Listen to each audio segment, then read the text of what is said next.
Amigas y amigos, está de nuevo de regreso la remesa para ustedes y me da mucho gusto saludar a mi queridísima Stephanie Enaro. ¿Cómo estás? ¿Cómo te fue en esta semana que no nos vimos? Hola, Amado, pues estoy muy feliz de estar aquí de regreso con todos ustedes. Pues tenemos una semana que no nos vemos porque el temblor nos agarró con las manos en la masa y, híjole, qué feo se sintió. Estuvo peor que la cama del exorcista, pero mira, lo bueno que no pasó a mayores y aquí estamos de regreso directito con la remesa. Fíjate que a mí sí me asustan bastante los temblores.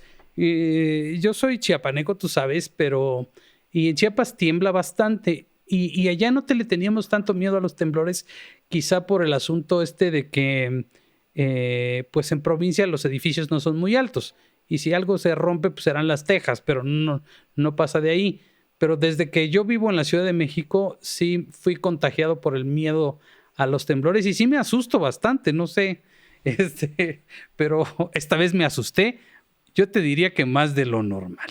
No, Pero es estamos que bien. estuvo horrible. O sea, yo te puedo decir que es lo más feo que he vivido en mi vida. Me tocó en el mero epicentro, estaba yo en Guerrero, y justamente después de que pasó el terremoto había una réplica cada hora y cada réplica era como un temblor en sí.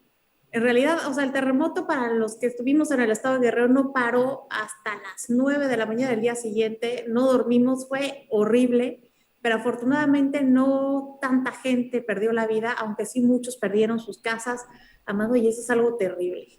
Sí, no, está terrible. Oye, hablando de terremotos, el que estamos viendo a partir, pues yo diría que desde que se anunció la llegada de el presidente cubano de nombre Miguel Díaz Canel, heredero de la dictadura cubana disfrazada, porque aunque muchos no lo crean, ellos se consideran a sí mismos una democracia, ¿va? Pero es propiamente una dictadura y desde que el presidente López Obrador anunció la llegada de Díaz Canel y sobre todo este asunto de la participación de Díaz Canel en la ceremonia del desfile del aniversario número 211 de la independencia y se supone que estamos conmemorando los 200 años de la consumación de la independencia, a mí me pareció a todas luces un acto abierto de provocación del presidente López Obrador de traer a Díaz Canel y placearlo en México, darle un lugar relevante, sobre todo en este contexto en el que estamos viendo cómo están las relaciones de México con Estados Unidos, las de Cuba con Estados Unidos y lo cuestionado que ha sido en los últimos meses la represión en contra del pueblo cubano por parte de la dictadura. A mí me parece que la intención de López Obrador sí era hacer enojar a buena parte de la sociedad mexicana. Creo que va a tener éxito en eso porque esto todavía no se acaba. Esto dura de aquí al fin de semana que va a estar esta reunión de la CELAC, que ahorita hablamos de eso. Pero sí me parece un despropósito. Yo creo que no había necesidad. Me parece que es algo que en el fútbol americano se le llama rudeza innecesaria y me parece muy mal gusto. No sé qué te pareció a ti en tu calidad plenamente de mexicana, pero con esta perspectiva geopolítica que tú tienes, a mí me encantaría saber tu opinión. Pues yo creo que estamos hablando del terremoto de la franja de San Andrés, porque no ha parado de moverse. Y a mí me parece de pésimo gusto mezclar la política internacional con una fiesta nacional. Y creo que lamentablemente la visita del presidente cubano divide en una fecha en donde todos deberíamos de estar unidos porque somos mexicanos, a pesar de que nos intenten dividir y que nos digan chairos y fifís, liberales y conservadores. Creo francamente que esta es nuestra fecha y que el presidente no tenía por qué hacer la suya, porque al poner primero los intereses personales a los nacionales, se olvidó de que era la fecha de todos nosotros y más aún cuando estamos celebrando nuestra independencia, nuestra libertad, nuestra democracia y trae un jefe de Estado de una no se enfrían las protestas del 11 de julio, en donde los jóvenes sobre todo salieron a las calles de La Habana a exigir democracia, a decir que ya no querían ser como el Che Guevara, que solamente querían ser libres. ¿Y cómo respondió el gobierno? mandando a los opositores a la cárcel, cortándoles la luz y cortándoles el internet. Yo creo que esa es una muy mala señal. Me hace preguntarme, ¿en dónde quedó esa frase de que la mejor política exterior era la interior?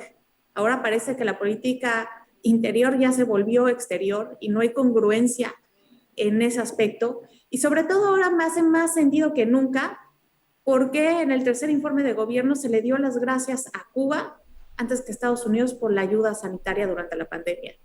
En verdad, no hay más ciego que el que no quiere ver. A ver, una de las cosas que yo he planteado en mis programas es que, digo, no lo sé de cierto, pero lo supongo, diría mi paisano Sabines, el gobierno de Estados Unidos sí tiene bien medido al gobierno mexicano y sabe que todas estas rabietas o estas ocurrencias o estas tonterías que hace el presidente López Obrador se deben, pues obviamente, a una rentabilidad política muy, muy local. Sin embargo, se las están apuntando. De hecho, la reunión de la semana pasada que tuvo el canciller Ebrard en Washington, pues iban muy orondos con su cartita para que les compraran el programa de Sembrando Vida y el de Jóvenes Construyendo el Futuro. Y pues de eso, el martes que estuvo en la mañanera de Ebrard, pues no dijo nada porque obviamente bueno, no sé ni siquiera si lo presentaron, que los batearon, ¿no?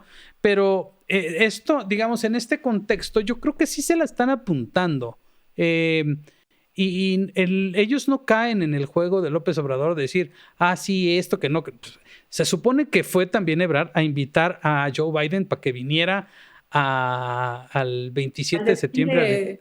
Me parece que el 27, ¿no? Sí, de la consumación de la independencia, pero es obvio, todos habíamos incluido el que no iba a venir, ¿no? Me estoy imaginando yo toda proporción guardada y con todo el respeto que se le merece a todas las naciones del mundo. Pero imagínate que estamos hablando de un líder de un país muy pequeño. Te voy a decir, o un país que no tiene una economía tan grande como, te pondría Haití, ¿no? Con un líder, que existiera un líder del talante de López Obrador, que no quiere salir de su país y que quiere que todo el mundo vaya al suyo, y le manda a decir al presidente de México, pues que quiere hablar con él, pero que venga. O sea, de esa dimensión veo a López Obrador frente a Biden pues sí, lo vamos a invitar a que venga a festejarnos a nosotros. Sí quiero hablar con él, pero que venga para acá. Como que es demasiada arrogancia, como que no tiene la dimensión de lo que significa la política exterior, la diplomacia y lo relevante que es para el desarrollo de un país. Que se porte bien con el mundo, caramba. Que tenga tantita decencia y tantitos modos. Porque parece que el común denominador de todos es hacer este tipo de cosas. Rabietas, berrinches, provocaciones, como lo de Díaz-Canel. Me parece que en esa dinámica también el mundo nos ve con cierto recelo, ¿no? Y es que, mira, hablas de lo importante que es la democracia para el bienestar del país. Pero el presidente demuestra que él es también el jefe de la Cancillería. Él invita, él desinvita, él nombra también a exgobernadores, ¿no? Para que se vayan de embajadores. Él está actuando como jefe de la Cancillería y esto de alguna manera es un golpe para Marcelo Ebrard rumbo al 2024. Ahora, también, como dice el dicho, perro que ladra no muerde, ¿no? Lo están gritando demasiado, pero no se ve algo consumado en los hechos. El presidente de Cuba va a tener una participación activa en nuestro festejo nacional, lo cual me parece un gran error, pero se supone que está aquí dentro del marco de la CELAC, que es la Cooperación Económica de Estados Latinoamericanos, Comunidad Económica de Estados Latinoamericanos y del Caribe. Y en esa cumbre se plantea sustituir a la OEA por una especie de Unión Europea. Pero lo que a mí me llama la atención es si están tan salsitas con Estados Unidos, ¿por qué no se lo han dicho directamente a Estados Unidos que quieren deshacer la OEA para crear otro organismo que no los va a incluir a ellos? O sea, ¿por qué tanto hablarle a Pedro para que escuche a Juan y que no se desarrolle nada en concreto? Mira, lo platicábamos un poquito antes, pero decía que a mí me parece como, hagan de cuenta que la OEA y la CEPAL son como dos chats. Una en donde están unos chats de WhatsApp, ¿no? En la OEA están todos los estados americanos y en la CEPAL nomás los de América, o sea, excepto Canadá. Si no estoy mal, excepto Canadá y Estados Unidos, todos los demás están, ¿no? Y es un chat en donde nos ponemos de acuerdo y al rato le vamos y les decimos a los otros dos que, pues que ya no queremos a la OEA y que vamos a hacer otro que nos cuadre a nosotros. Pues, ¿qué creen que le van a decir? A mí me parece que lo que están haciendo es me parece muy bien que haya integración con América Latina y todo este asunto, pero pues hay que acordarse que tenemos el comercio más importante de nuestro país, pues con el vecino de arriba. Y entonces tenemos que tener un mínimo de respeto, porque eso no significa una sumisión, sino una aceptación de acuerdos que tenemos y que además benefician no a los gobiernos, sino a los pueblos de ambos países. Es cuestión de productividad, es cuestión de economía, es cuestión de desarrollo. Que quieres voltear a ver a tus vecinos de abajo, está muy bien. Y me parece muy bien, hay que integrarnos todos, hay que ver el beneficio de todos. Pero no te olvides que tú vives en esta casa y esta casa tiene la pared con la de al lado y el de al lado es con el que más negocios haces. Y estas actitudes, pues yo creo que ni siquiera alcanzan a verlas con recelo. Simplemente las ven como diciendo, ¿y estos güeyes qué? O sea, están haciendo su chat entre ellos como si a mí me importara lo que hagan o dejen de hacer. Así me da la impresión de que, y esto que le llaman la presidencia pro tempore de este chat de los latinoamericanos, en el que México justamente es presidente, pues manda esa señal a los Estados Unidos de decir, pues ya nos estamos, ¿cómo ves que aquí entre los cuates del barrio nos estamos organizando para que tú te vengas para acá? Pues simplemente con que les diga que no, se acabó el juego. El dueño del balón está ahí arriba, ¿o no?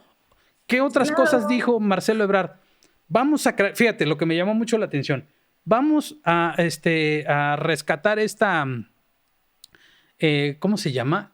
Agencia Espacial Latinoamericana, que se llama ALCE, y que, porque tienen la idea de sumarse a la misión espacial que va a ir, es en serio, no estoy bromeando, que tienen la idea de sumarse a la misión espacial que va a ir a la Luna en el 2024, que creo que ya hasta la pospusieron. Pero eso y la idea de crear un fondo para desastres naturales, que en México había uno que lo desaparecieron ellos mismos, previendo todo esto que tiene que ver con el cambio climático. Se supone que esa es la agenda, y también lo de las vacunas, ¿no? Me parece muy bien, la agenda me parece muy bien, pero tiene un componente político, tiene un componente con carga ideológica. Es que me parece justamente eso, porque no puede ir más allá de la carga ideológica. Lo que está pasando en el marco de la CELAC, que es la Comunidad de Estados Latinoamericanos y Caribeños, es un sueño bolivariano trasnochado, porque, a ver, dicen que se quieren basar en la Unión Europea, ¿no? La Unión Europea, para empezar, tardó mucho tiempo en conformarse. Empieza en 1951 con la Comunidad Económica del Acero y el Carbón, y después una Unión Económica, después se da nacimiento a la nacionalidad y después ya se adopta una moneda en común. Pero para eso los países tenían que tener sus economías compatibles.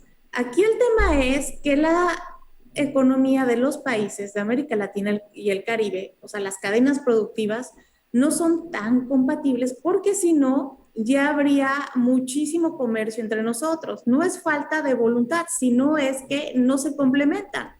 Entonces ya vemos que por la economía no se puede, pues solamente queda una unión ideológica que va de acuerdo a lo que Simón Bolívar quería, que era tener una América unida. Pero desgraciadamente esto no se puede hacer en este contexto. Son economías muy dispares, con problemas muy similares, que difícilmente se harían fuertes entre sí. Y a pesar de esto, todas las economías tienen una gran dependencia con Estados Unidos. A ver, nosotros que estamos tan salsitas, más del 80% de nuestras exportaciones van hacia Estados Unidos. Tenemos frontera con ese país, como bien lo acabas de decir. No nos conviene deslindarnos porque no sé cuánto tiempo tardaríamos en reponernos económicamente. Y de por sí, somos un país con mayores números de desigualdad y de pobreza en la región, pues esto no va a sumar. Ahora, también hay que tomar en cuenta las estrellitas que van a venir. Esto se empieza a incendiar con la presencia del presidente no tan presidente de Cuba. Pero también va a venir Nicolás Maduro, que fue el primero que le aplaudió a Andrés Manuel López Obrador cuando dijo que había que desaparecer la OEA. Entonces esto de alguna manera se ve como que el presidente de México quiere retomar ese liderazgo de la izquierda latinoamericana que alguna vez tuvo Hugo Chávez. ¿Te acuerdas que Hugo Chávez hizo una, no quiero ser grosero en esta ocasión porque hay una dama presente, pero algo que no tiene mucho sentido, que se llamaba la Alianza Bolivariana, pues hasta lo googleé, fíjate, Alianza Bolivariana para los Pueblos de Nuestra América, que se llama, o no sé si exista todavía, lo hicieron en el 2004, que se llama ALBA, me acuerdo cómo la presumía. Claro. Y que están Cuba, Nicaragua, Venezuela y Bolivia dentro de ese... Puras estrellas. Yo no sé qué está esperando México para sumarse con esas grandes potencias. No, ya va a ser el Dream Team. Me queda claro. ¿Ya para qué queremos selección más? Soñada, con eso sí vamos a llegar al Mundial, Amado, ¿cómo ves? Pero, a ver, entiendo esta carga ideológica que le quieren meter a esta sexta cumbre, pero creo que no va a dar para tanto porque también hay otros países que participan y que no necesariamente juegan o les dan cuerda con estas calenturas ideológicas de estos intentos de dictadorcitos y que tienen voz y voto en esta cumbre. Son en realidad 33 países y que por más chiquitos que sean, pues ahí están y algo van a decir, algo tienen que decir. Entiendo que México, que el gobierno de México en especial, quiera asumir ese papel que en algún momento tuvo, o a lo mejor le vendieron esa idea a López Obrador, que él puede ser el nuevo Hugo Chávez de América Latina. Regional. O el nuevo Lula, o no sé qué, pero ninguno de esos ha acabado bien. Yo no sé por qué querría hacer eso, pero tienen que tener en cuenta, con todo el respeto que se merecen todos esos estados y toda la gente que vive en esos estados, en esos países, quiero decir, pues que vamos a hacer una bola de países jodidos económicamente, lo digo en términos muy respetuosos porque nosotros somos uno de ellos, y queriendo excluir a las potencias con las que tenemos que negociar. Y eso que tú dijiste que me parece muy claro. Sí, pues queremos hacer una especie de Unión Europea, sí, pero lo que nos falta, lo mero importante, ¿qué negociación, qué tratado de libre comercio vamos a hacer con Venezuela? ¿Qué nos va a vender?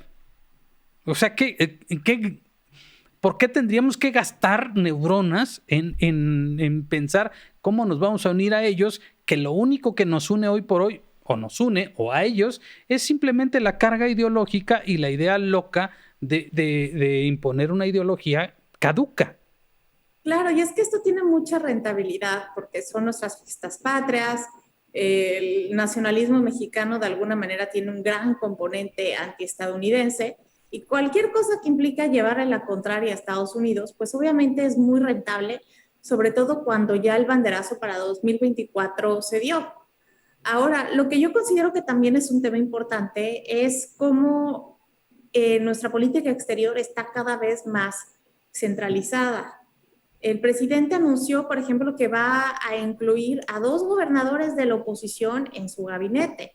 Tenemos que a Quirino Ordaz de Sinaloa lo quiere mandar a la Embajada de España y al que va a salir de gobernador de Nayarit, a Toño Chavarría, lo quiere incluir a su gabinete. Aún no sabemos en dónde.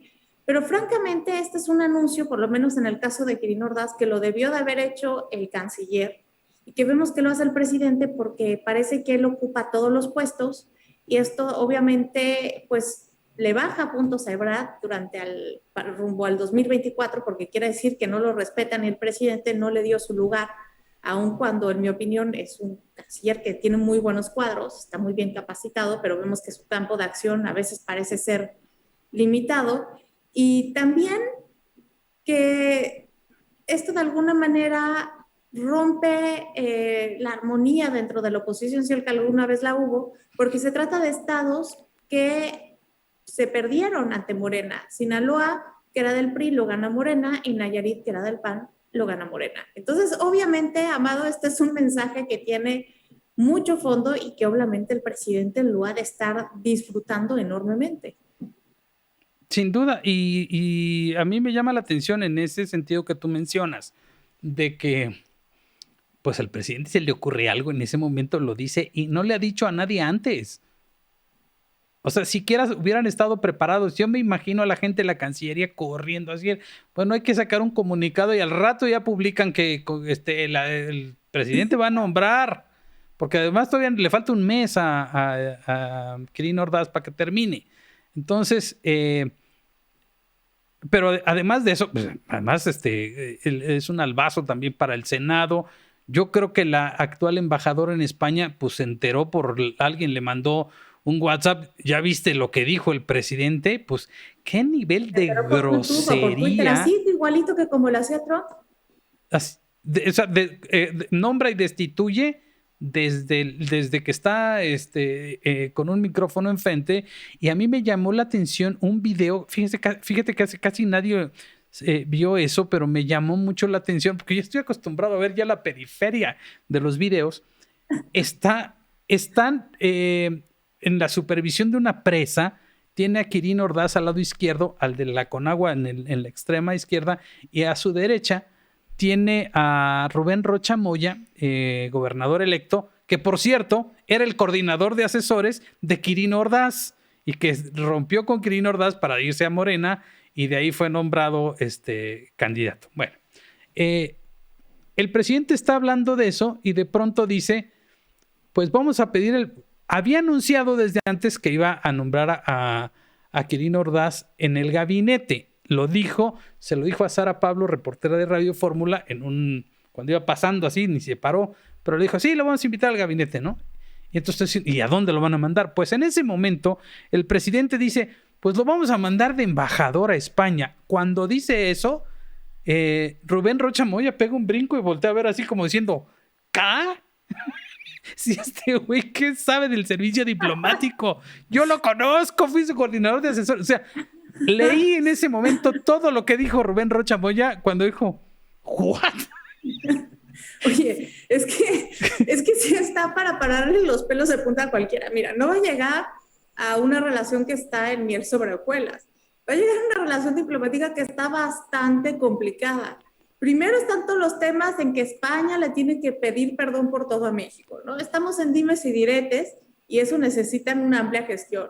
2, el tratado con la Unión Europea, nuestro tratado comercial, todavía no ha sido ratificado. Se tiene que volver a ratificar y pues estamos de malas con España, pues España lo podría frenar y esto traería muchos problemas. Aparte de todo, España es muy importante para nuestro país en cuestión de inversión extranjera directa. Tenemos que España es muy fuerte en la industria hotelera. Entonces, imagínate el caos que se podría armar si Quirino no puede gestionar de manera correcta. Una cosa es puro Sinaloa y otra cosa es a la Madrid, ¿no? No, pues sí, ¿no? Sí, es un cambio como de 360 grados. Aquel va a pensar que está de vacaciones en España, pero la verdad es que le va a llover en su milpita. ¿Por qué? Pues porque además, fíjate en qué bronca se meten, porque su propio partido, Alito Moreno, el presidente del PRI, pues ya está amenazando con expulsarlo. En primera. En segunda, los morenistas han de tener una cara de decir, y nosotros aquí ensalivándote las botas, y tú nombrando a Quirino y luego al panista Echavarría. O sea, tanto Echavarría está peleado con, ya le echó, yo dijo, ni panista soy, así es que yo ni les debo nada, ni que me hubieran nombrado gobernador, ¿no? Quirino también peleado con, despreciando a su partido, decir, no, pues yo qué, si a mí me nombró a título personal, como diciendo, pues yo ya chingué, ¿no? Sí, Y sí, ya no o se sea, quedó sin chamba ahora que va a salir. no les va a cuadrar ni a los morenistas ni a los priistas. Es mero capricho del presidente, pero al mismo tiempo, sí, eh, si no puedes, dice el dicho que si no puedes con tu enemigo, únete a él, o si no, únelo a ti, más bien, porque tú eres el del poder, y entonces empiezas a darle incentivos a quienes quieran decir, mira, si tú te vienes conmigo, te doy de esto. ¿Cómo ves? Y No, entonces y ya los empieza a aparte enamorar, es ¿no? como llevarse un premio, ¿no? Quirino, según la última encuesta de Mitofsky, la de agosto, Quirino salió como el gobernador mejor evaluado de todos. Tiene como un 70% de aceptación, está por arriba de Mauricio Vila, el de Yucatán, que Sí, generalmente andaba a la cabeza. Entonces se lleva al gobernador mejor evaluado, causa un despapalle en el PRI y aparte, pues refleja su esencia priista porque pues esto lo hacía mucho el PRI en sus buenos tiempos y también el PAN lo llegó a hacer. pues sí. De hecho, fíjate que Andrés Manuel, cuando era presidente del PRD a finales de los 90, fue el primero, fíjate, fue el primero que ideó una alianza, como presidente del PRD, fue el primero que ideó una alianza opositora contra el PRI con el PAN, justamente una alianza PRD-PAN. No me vas a creer quién era el presidente del PAN. Se llamaba Felipe Calderón Hinojosa. O sea, que no Dios. me venga con cuentos de que hoy sí que no le... Otra vez, otra vez. Es que la historia de este país termina siendo hasta chistosa, pues, ¿no? Porque luego sacan las fotos viejas del álbum de la abuelita y resulta que todos eran compadres y que eran amigos. Entonces te das cuenta que la clase política termina siendo una sola y que el verdadero partido es el poder. No importa dónde estés. Yo estaba viendo a Gabriel Cuadri, que pues puse un tweet incendiario ahí que varios me contestaron, no de muy buena manera, diciendo que Cuadri es un lastre para la oposición y para el país. ¿Y por qué? Pues porque Cuadri pues, fue cuadro, ahora sí que cuadro de la maestra Elvester, estuvo coqueteando con el PRD en una cosa que se llamaba Futuro 21. Después intentó formar un partido político y luego terminó en el PAN. Es decir, están buscando, es ese tipo pues que igual, y si le hubieran ofrecido un lugar en Morena, pues ahí estaría quitadazo de la pena, ¿no? Pero como muchos otros que se pueden cambiar, pero lo que veo también en este sentido es esta crisis de la oposición que termina por no representar a nadie o a muy pocos en términos de que ante un gobierno como el que tenemos hoy, la gente necesita la ciudadanía sin partido, sin carga política ni ideológica, necesita alguien que los represente y la oposición se queda como muy enana en ese sentido. No cubre las expectativas y de pronto se llena de soberbia pensando que quienes fuimos a votar por la oposición el 6 de junio vamos a tolerar cualquier cosa de la oposición y de este tipo de componendas y de tráfico de un lado para otro o de amarres y de arreglos o pactos en lo oscurito que a reserva de todo lo que tú me digas, yo creo que ya no estamos en esos tiempos y hoy por hoy se le reclama no solo al poder, sino también a la oposición que no estén a la altura de lo que es este país, ¿no? Es que hablas de la oposición como si existiera, Amado. Yo Es creo que que es una no nomenclatura, pues. hay. Yo creo que estás hablando de un fantasma, de un recuerdo, porque realmente no hay oposición y es muy triste. A ver, te lo voy a decir así como va. O sea, yo creo que el presidente se ha topado con dos oposiciones en toda su gestión. La primera es la realidad y después las mujeres en el movimiento de 8M que lo salvó la pandemia porque si no, quién sabe en qué hubiera acabado.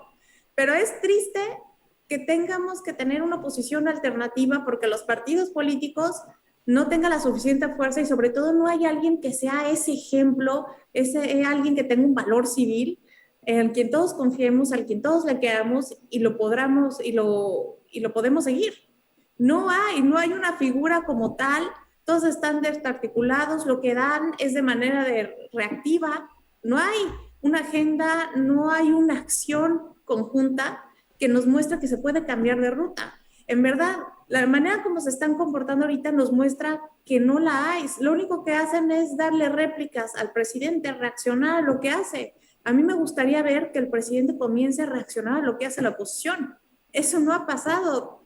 Desde que el presidente tomó posesión, vivimos en su agenda política. No hay más. De hecho, el propio Ricardo Anaya estuvo tratando de hacer esa oposición y subirse a un carro y ponerse a recorrer el país y decir... terminó convertido Ricardo Anaya en un meme, ¿no? Con sus subtítulos ahí de me da tanto coraje, ¿no? Y luego lo convirtieron en la cerveza y entonces termina siendo un meme porque de pronto no le ves la estatura política, aunque muchos quisieran que así fuera, y dicen, no, es que Ricardo Anaya es el único que se le pone al... Pues no sé, la verdad es que tendría que tener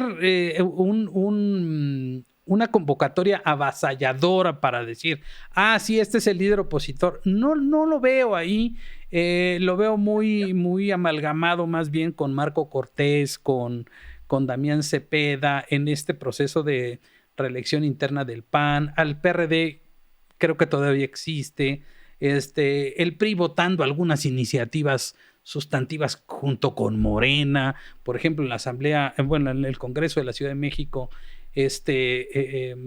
no quisieron votar con la oposición, el PRI algunos del PRI no quisieron votar con la oposición para llamar a comparecer al director del metro por el caso de la línea 12, o cosas así que dices, oigan, iban a hacer oposición, ¿no?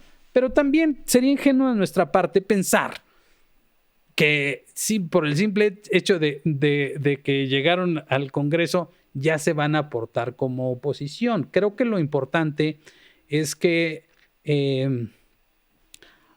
haya esa presión a los partidos políticos de oposición. Creo que ese sí es el término correcto, partidos políticos de oposición, porque oposición como tal no, pero no les veo pues los tamaños. Yo creo que si algo va a cambiar en este país, va a tener que ser de la mano de la sociedad civil organizada.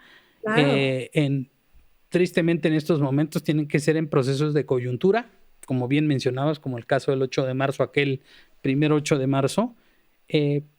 Pero de otro modo, veo muy desfondado al poder político desde la oposición. Lo veo muy débil, carcomido y metido justamente abonando al discurso de López Obrador, en el sentido de que sí están defendiendo de pronto privilegios, sí son conservadores y se juntan con los de Vox, sí son lo que López Obrador dice, y eso es una verdadera pena.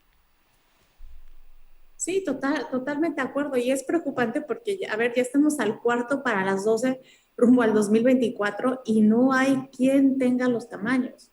Creo que es importante, creo que la crisis de nuestro sistema político sigue, no es algo que se haya frenado por la elección del 2018. Y así como hablamos de los temblores que acaban de pasar, pues yo creo que el temblor del 2018 sigue teniendo réplicas porque parece que la oposición se sigue cayendo en esas réplicas y no hay quien quede de pie, Amado. Es verdaderamente alarmante porque si bien la historia no se repite, pero sí rima, hemos visto que cuando caducan los sistemas políticos es cuando llegan las dictaduras. A ver, aquí formalmente, después de Porfirio Díaz, no tuvimos una dictadura, pero el PRI fue la dictadura perfecta durante mucho tiempo. En Venezuela, cuando caducó el sistema de partidos políticos tradicionales, fue cuando llegó Chávez. Y así lo mismo en varios países de la región. Entonces creo que no debemos de tomar esta situación que estamos viviendo como más de lo mismo.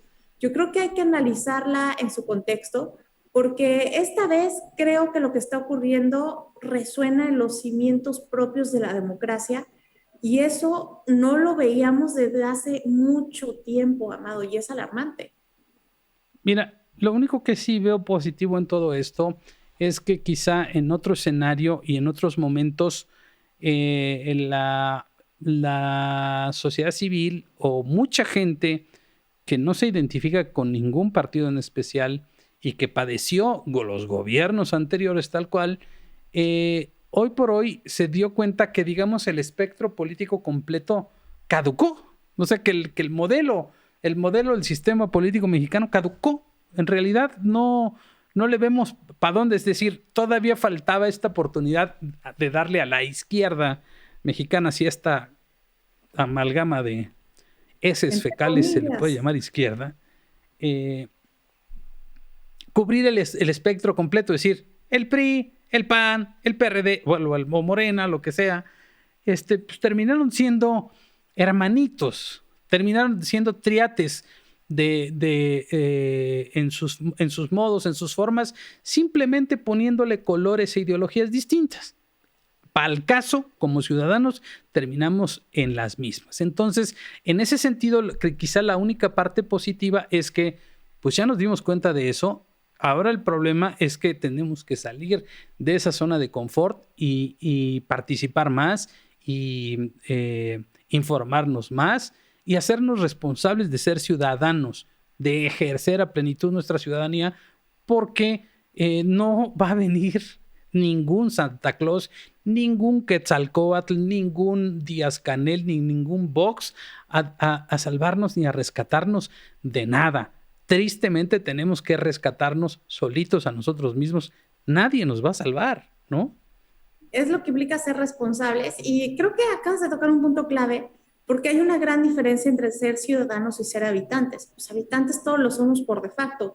En cambio, ciudadanos nos volvemos cuando nos ponemos a estudiar las leyes y cuando participamos en las decisiones políticas de cosas tan simples como desde el lugar en donde vivimos. Desde ahí empezamos a convertirnos en ciudadanos y a hacer políticas. No solamente es algo que sea exclusivo de los partidos. Ahora, creo que esta es la mejor opción, pero creo que la conciencia ciudadana es algo que aún va a tardar en crecer. Creo que nos tienen que poner, como estamos ahorita, contra las cuerdas para darnos cuenta de que es el momento de actuar. Mientras tanto, Amado, yo creo que la oposición va a ser como en los tiempos del PRI, dentro del mismo Morena, entre radicales y moderados, pero al final va a ser más de lo mismo, porque va a ser el mismo grupo que se va a quedar gobernando. Y ahí sí tenemos que tener cuidado, porque cuando se pierde el equilibrio de los poderes, ocurren las peores desgracias para los sistemas democráticos. No queremos que nos pase eso. Hasta ahorita han aguantado y esperamos que así sigan. Queridísima Stephanie Enaro, pues muchas gracias por compartir este espacio. Nos vamos a ver en la próxima semana, a ver cuánto nos toca de remesa. ¿Qué te parece? Pues me parece muy bien. Acuérdense que la remesa es todo un logro y seguro les cae muy bien porque les llega directito a sus casas. Sí. Tienen que ir al banco. La remesa es lo que está rescatando al país. Te saludo y te abrazo con mucho cariño. Muchísimas gracias, queridísima. Igual, nos vemos el próximo jueves. Nos vemos el próximo jueves. Muchas gracias. Hasta la próxima. Bye.